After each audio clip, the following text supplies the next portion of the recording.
Welcome back to Energy Cleaning and Life Hacks. Have you ever thought of rubbing a tea bag all over your windows and mirrors? By the end of this video, you definitely are going to be thinking about it. Now, you know I like to clean my windows and mirrors with a plain old e-cloth and some filtered water, but if you got a lot of grease, grime, and fingerprints and you want to jazz it up a bit or give it a little pizzazz, the tea bag is where it's at. I'll tell you why this works so well here in just a second. There are two ways that you can do this. I'm going to show you the easiest way, and then the second method I'm going to show you a way that's real fun too. Run your tea bag under some warm water, wring it out a bit, rub your tea bag all over your problem areas, things that are icky, sticky, gooey. That does smell delicious, by the way. This store always gets so mucky with my 4 kids and their fingers. Grab your E-cloth using the S technique or the Z method and work along. Yes, shiny, bright, like new, ba-bam! Now chances are you have more surface area to cover and you want to be more efficient, so heat up some warm water.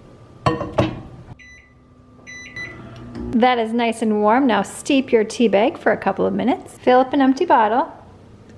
Now with this method, you do not need anything else. You do not need lemon. You do not need rubbing alcohol, just a good cloth and your tea and filtered water. Now my front steps here always gets a ton of fingerprints from my kids and the neighbor kids. Again, using the Z technique right here, you can get all those fingerprints off. So why add the tea other than it smells absolutely delicious? The reason this works so well is because tea contains tannic acid, much like lemon juice. That's why you do not need to add lemon to tea. You got acid on acid, and this smells absolutely amazing. And it's all natural. Oh, and this is also a great way to use up all that expired tea that you have laying around. Click the video on screen now for some additional cleaning and life hacks. Thumbs up, subscribe, and I will see you, my friend, in the next one.